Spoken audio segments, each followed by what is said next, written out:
Hepinize merhabalar. Bugün sizlerle Astralis'in AWP'si, Goat'ı, King'i dev1ce var. dev1ce, thank you for joining me. How are you feeling today? Good, just won against VP, so 1-1 is really good for us. Yes, it's very good. So I want to ask you, how was the game? How does it feel to play with Magisk again? You guys reunited after a long time. Feels good, we're sitting next to each other, a lot of the old vibes. He's still a very good player and he brings a lot to the team, so I'm very happy to have him. Yeah, it's great to hear it. Since you guys were playing with Magisk way before on your Astralis prime times, how did everything change? Is it a different Magisk than the old Astralis times, or is it a new person, or is it the old man? You know? I think it's a lot the same. I think he brings a lot of energy, a lot of ideas, and still talks really good. And he is just really good at playing his CT side spot. So I think it reminds me a lot about the old times. Of course, CS has changed, but he's still the same with more experience and more ideas from the teams he's been in. I know you said CS changed, so I want to ask you a question like this. You guys made a CSGO meta with utilities. Nobody were using the utilities, and in Inferno, in different maps, you guys bring down utility meta. And how did it happen? How did Astralis became Prime Astralis? How did that Astralis won back-to-back majors? And how did you guys keep the mentality? Because we see a lot of people win only one major, retire. You won 4. Dupree won 5, Magisk won 4, you know? Yeah.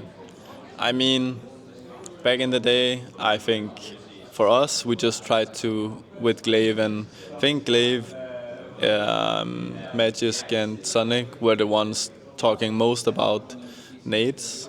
Overall, I just think we found a way to play the map as we wanted to, like try to get good duels and timings and such every time, and look for nade stacks when people were playing too much the same spots. Nowadays, like everyone knows all the util and all the timings and meta of the game, so it's more about shooting now and reading your opponents in a one-on-one basis. And I think that, what can you say, keeping motivated when you win is of course hard. It was also hard back then, like it is now with so many tournaments. But yeah, you have to constantly set new goals if you have achieved your goals, and work hard to make sure that you are on the right path, but also remember the balance. Try to get some relaxation throughout the season so that you don't burn out towards the end of the season.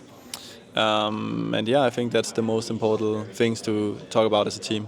I love that you mentioned about back-to-back tournaments, a rough and very intense schedule. How do you overcome it? Do you miss your home? Do you miss your family, friends? And because a lot of tournaments, a lot of traveling. I mean, for me, it's about working on like the balance, like when you're at tournaments, trying to get some walks, going to the gym, getting good sleep, while also working hard. It's like the most important thing, because you need to have your mindset and your body fresh to be able to play on the highest level, but you also need to be able to keep up with the grind. So I think that's the most important part. But yeah, of course, you miss everything you have at home. I think that's it's also harder now to actually say no to tournaments because of the VIS system and everything. So yeah, it's a tough game, but it's also like our passion. It's not just a job. It's like what we always dreamed of, and you have to also remember that and enjoy it throughout the hard times. I love that you speak about dream. This job is a dream. Being an esports player, being a celebrity is a dream. But what if CS never existed? What would this device do right now? Have you ever imagined and think about that? Yeah, I would probably be a lawyer. Yeah, for sure. Really? Yeah, it's in the family, and I think that was what I was going to do after the first year of TSM in 15. I was supposed to go to law school, but yeah, CS. You think about retiring it? Yeah. CS. Yeah, back then. But me and Sip, we both finished our high school like same time, and we all spoke about like how is it developing, and yeah, I'm happy I chose as I did. But yeah, for sure I would be a lawyer. I think not only you, I think everybody in the Astralis fans are very happy to have you guys here, because you made something insane, like literally. Okay, I want to ask you this. Do you remember what did you do with your first prize pool, first salary in esports? Oh damn! Not really my first. I didn't have anything like I wanted to get. I think when we started to earn a little bit more money, I bought an apartment for my mother. Oh. And then I bought myself my own apartment as well. That's the two first like big purchases I did. Other than that, I don't know. Maybe used some stupid money on like watches or clothes or stuff like that. Yeah. Nice. But I feel like when you are young, you like to spend, you like some designer things, you know. I think it's normal. And we see lately a lot of CS players, everybody has some Rolexes, and like, I think it's a good style. But I want to ask you about this. You are playing for a long time. What is your motivation to keep you playing so long? I mean, for me, it's, as I also said before, it's about remembering like this is like a dream job, and it's also about, it's been a long time since I won last time, so it's not like I feel like satisfied with my career. I've been playing 3 years now in Astralis, where we have been in some finals, some semi-finals, but not won a trophy. I think a lot of the motivation for me is to get Astralis back to the winning ways. Maybe not exactly the same, but at least being trophy contenders and winning a trophy here or there. And that's my motivation right now. I think that when we've reached that, I have to think about what the next thing should be. But right now I'm very satisfied with just focusing on that. Okay, one last question and we are finishing it here.